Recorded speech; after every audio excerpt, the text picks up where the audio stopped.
আমি তো একটু আগেই এলাম, যখন আমি লুকিয়ে একটু দেখতে গেছিলাম, মানে দর্শক এমন মন্ত্রমুগ্ধের মতো দেখছে, আমি আসলে সিনেমা স্ক্রিন না দেখে দর্শকের রিয়াকশনগুলো দেখছিলাম, কেউ আই ব্লিঙ্কও করছিল না। তো এইটা একটা বিশাল পাওয়া যে এমন একটা ফিল্ম, যে ফিল্মটার প্রতিটা মুহূর্ত দর্শক এনজয় করছে। ইভেন দর্শক ব্রেকের সময় বের হচ্ছে না, যদি মিস করে ফেলে আমি সেরকমও দেখলাম। তো এরকম একটা ছবির একটা অংশ হতে পারা, ডেফিনেটলি এটা একটা তারা যে যেভাবে দেখছে, এবং আমার তো মনে হচ্ছে যে এটা তো অলরেডি বোধহয় এটা একটা মানে হিস্ট্রি ক্রিয়েট করে ফেলেছে আমাদের এই ছবিটি। তো এমন একটা ছবির সাথে থাকতে পারি আসলে খুব ভালো লাগছে। চারদিক থেকে প্রচুর ফোন পাচ্ছি, বিদেশ থেকে পাচ্ছি, সবাই দেখতে চাচ্ছে। যখন টিকিট পাচ্ছে না তখন সেটা এক রকমের কষ্টও লাগছে, আবার ভালোও লাগছে। এটা না খুব মিক্সড একটা মিশ্র একটা আমার অনুভূতি আসলে।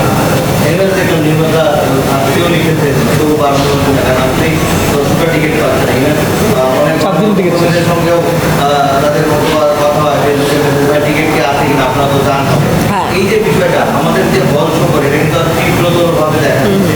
তো সেই ক্ষেত্রে যারা পরিবেশক আছেন বা যারা চলচ্চিত্রটাকে দেখানোর জন্য ব্যবস্থা করেন, তাদের কাছে কোনো মেসেজ দেওয়া আসলে নাগরিকের হাতে হল বানানো। আমরা সিনেমা কন্টেন্ট দিচ্ছি, আমরা কোয়ালিটি কন্টেন্ট দেওয়ার চেষ্টা করছি, দর্শকদেরকে দেখার চেষ্টা করে দিই। এবার আমরা দর্শকদের উপরে দোষ দেই, দর্শকদেরকে আমরা আন্ডার এস্টিমেট করি, দর্শক সিনেমা হলে যায় না। তো আমার তো মনে হয়, আমি এবারেই তো দেখলাম যে দর্শক তো ভালো কন্টেন্ট পেলে তো সিনেমা হলে যাচ্ছে, দেখছে। তো আমাদেরকে দেশ জুড়ে তোলপাড় ওয়ালটন ফ্রিজ কিনে আপনিও হয়ে যেতে পারেন মিলেনিয়ার। একটু সাহসী হতে হবে যারা পরিবেশকরা আছেন। আমরা তো আমাদের জায়গা থেকে চেষ্টা করি, ডিরেক্টর তার প্রোডাকশন হাউস তার সমস্ত রিস্ক ফ্যাক্টর মাথায় রেখে তারপরেও তারা ছবি বানায় শুধুমাত্র সিনেমার প্রতি ভালোবাসা থেকে। এটার আর কোনো কারণ নেই। মানে রাফি যেই সিনেমার অ্যারেঞ্জ করেছে, এটা তো একেবারে সিনেমার প্রতি ভালোবাসা থেকে, তার কাজের প্রতি ভালোবাসা থেকে আমরা সেটা একটা অংশ হয়ে উঠি। তো আমার মনে হয় দর্শকেরও পার্টিসিপেট করতে হবে, দর্শকেরও একটা মানে কমিটমেন্ট থাকতে হবে যে বাংলা কন্টেন্ট হলে, ভালো ছবি হলে আমরা দেখতে যাব। আসলে শুধুমাত্র বিদেশি কন্টেন্টে আমরা দেখবো না, বাংলা কন্টেন্ট আমরা দেখতে যাব। একই সাথে পরিবেশক যারা রয়েছেন বা যারা ডিস্ট্রিবিউটর, তাদের কথা বলছি, তাদেরও একটা দায়িত্ব রয়েছে, এবং কি করে পুরো জিনিসটাকে আরো সুন্দর করে বানানো যায়। এই যে এত সুন্দর একটা জায়গা এসছে, পরপর অনেকগুলো ভালো ছবি দিয়ে এটাকে কি করে আরো সামনে এগিয়ে নিয়ে যায়, যেহেতু আমরা আর পিছিয়ে না যায়, এক জায়গায় স্টাক আপ না হয়ে থাকি, সেই চেষ্টা তো সবার জায়গা থেকে সবার করা উচিত।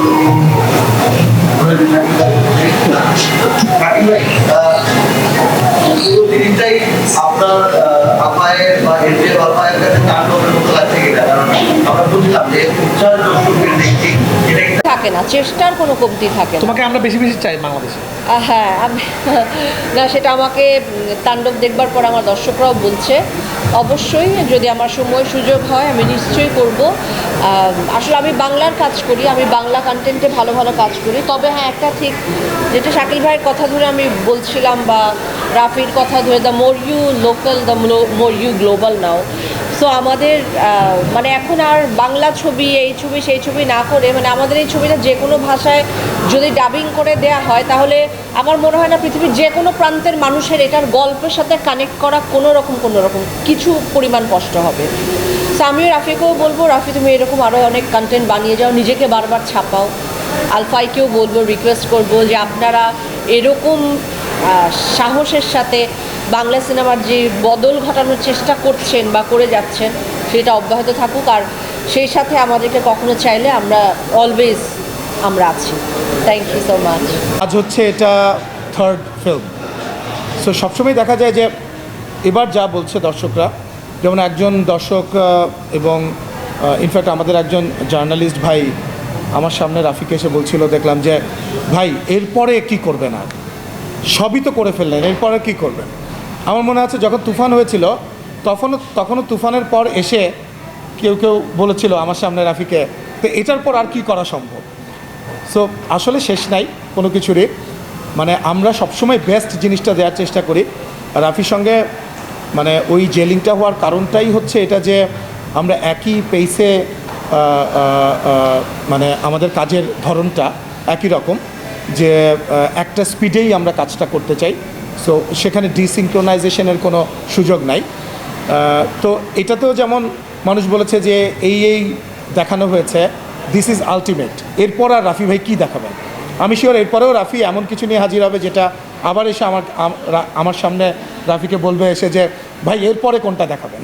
ঠিক আছে, সো এটাই তো একজন মেকারের এবং অ্যাজ এ প্রোডাকশন কোম্পানি আমাদেরও, অ্যাজ এ প্রডিউসার আমাদেরও কাজ যে ওইটাকে কেটার করা, যে একজন পরিচালক যেভাবে করে আসলে তার স্বপ্নটা দেখে এবং সিনেমাটা যেভাবে করে সে বুনতে চায় সেটাতে সাহায্য করা, সেটাতে হেল্প করা, সেটার এক্সিকিউশনে যতদূর সম্ভব সেখানে পরিচালকের সঙ্গে অ্যালাইন হওয়া। সো সেই জায়গাটা একটা আমাদের অ্যালাইনমেন্ট একটা হয়ে গেছে। এই কারণেই হয়তো আপনি দেখেন, আমি বলবো যে তুফানের সময় আমার কাছে মনে হয়েছিল যে গত 30 বছরের ইতিহাসে সবচাইতে বড় হিট সিনেমা। এত দর্শক হঠাৎ করে আমরা দেখি নাই কখনো, আপনারাও দেখেন নাই। তারপরে দেখেন ইনফ্যাক্ট এই সময় মানে আমাদের তাণ্ডব রিলিজ হওয়ার পরে এটা কিন্তু তুফানকে ছাড়িয়ে গেছে। আপনি যদি বলেন আজকে থেকে আগামী 4 দিনের কোনো টিকিট নাই, 4 দিনের টিকিট সোল্ড আউট, মানে বুধ, বৃহস্পতি, শুক্র, শনি।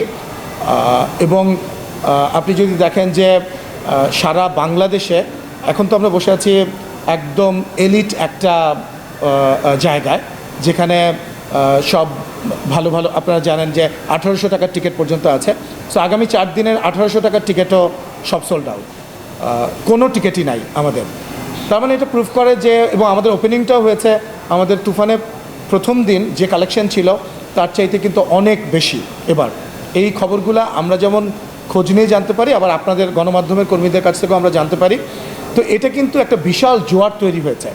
তবে একটা দুঃখের বিষয় হচ্ছে, দেখেন আমাদের ইনাফ মাল্টিপ্লেক্স নাই। এখন ওই বিজনেস মডেলটা তৈরি হচ্ছে, আমরা আশা করি যে বিভিন্ন মাল্টিপ্লেক্স আরও তৈরি হবে। আর যারা এখন এক্সিস্টিংলি করছেন তারাও এটাকে খুবই একটা স্ট্রাকচার্ড ওয়েতে ম্যানেজ করবেন।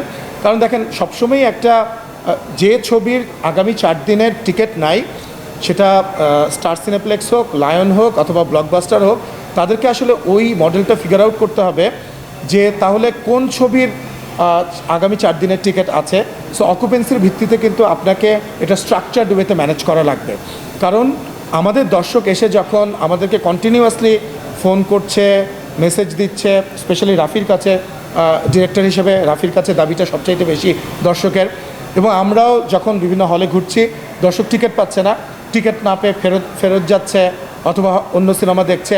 আমরা এনকারেজ করি সব সিনেমা নিয়েই ইন্ডাস্ট্রি হবে, কিন্তু সিনেমার সারা পৃথিবীতে কিন্তু এটাই হয়ে গেছে এখন, পপুলার জনরা এবং অ্যাস্থেটিকটা মিলিয়ে ক্রিটিক্যালিও অ্যাক্লেমড হবে এবং সেটা বক্স অফিসও হবে। এই কম্বিনেশনটা যারা ঘটাতে পারবে সেই ছবিটাই কিন্তু দর্শক এখন দেখতে চায়, সেই ছবিটাই আবার সারা পৃথিবীতে রিওয়ার্ডেড হচ্ছে, অ্যাওয়ার্ডেড হচ্ছে। সো ওই জায়গা থেকে আমার কাছে মনে হয় আমাদের যে মাল্টিপ্লেক্সের যারা প্রদর্শক আছেন তারা এটাকে স্ট্রাকচার্ড ওয়েতে সুন্দরভাবে এটা ম্যানেজ করেন, যাতে দর্শককে বারবার ফিরে যেতে না হয়।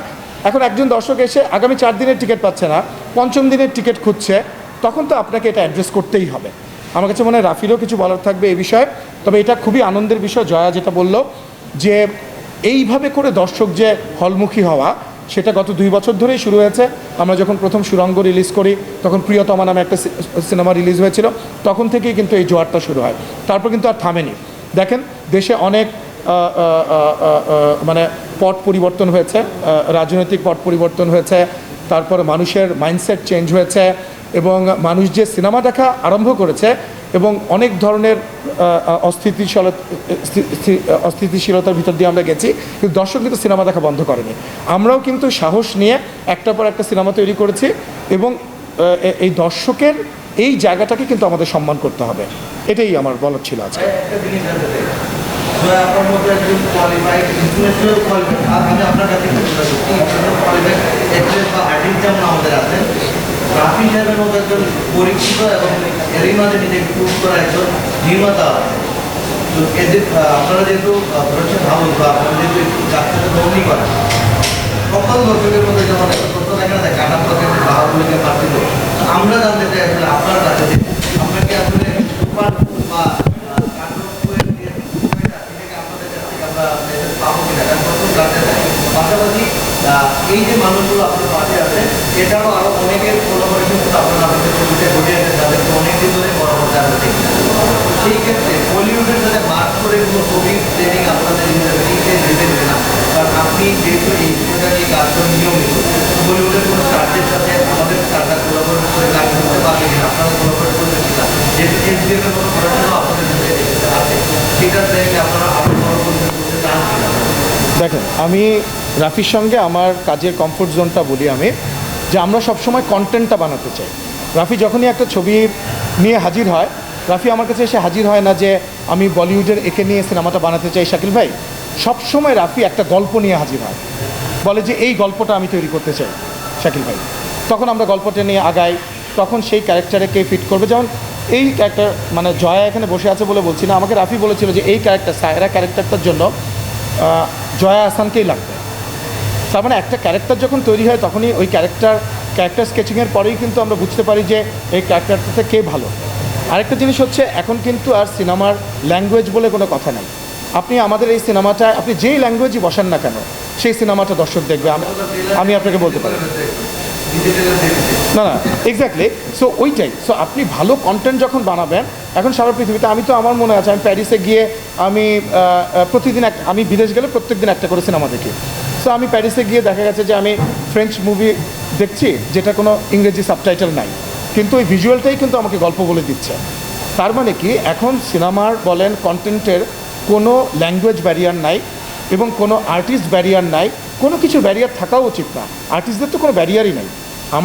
আমার একটা গল্পে যদি আজকে মনে হয় যে আমার বলিউডের কাউকে প্রয়োজন, হলিউডের কাউকে প্রয়োজন, অথবা বাংলাদেশি কাউকে প্রয়োজন, বা এমনভাবেই সিনেমাটা আমরা করলাম সারা পৃথিবীতে রিলিজ করছি এমনভাবে, তো সেটা বাংলাদেশি ফিল্ম হবে। কিন্তু এখন তো দেখেছেন যে সারা পৃথিবীতে আমরা রিলিজ করছি এবং এই রিলিজের বিষয়টাকেও আমরা আরও সুন্দরভাবে কোঅর্ডিনেট করার চেষ্টা করছি একটার পর একটা। So end of the day কিন্তু কন্টেন্ট ম্যাটার্স, এবং আপনি কোন গল্পটা বলতে চাচ্ছেন এবং আমার ডিরেক্টর কোন গল্পটা, কোন কন্টেন্ট, আপনি দেখবেন সবসময় আমাদের প্রত্যেকটা সিনেমার মধ্যে কন্টেম্পোরারি কিছু বিষয় কিন্তু থাকে যেগুলো দর্শক কানেক্ট করতে পারে, যে কারণে কিন্তু দর্শক ইন্টারেস্টেড হয় সেই সিনেমাটা দেখার জন্য। সো আমাদের, আপনি যেটা বলছেন বলিউড কেন, হলিউডও হতে পারে, যে কেউই হতে পারে, পৃথিবীর যে কারো সঙ্গেই কোলাবোরেশন হতে পারে যদি আমার কন্টেন্টটা, গল্পটা এবং আমার ডিজাইনটা মানে সেটা ডিমান্ড করে এবং ডিজার্ভ করে। Of course will go for that.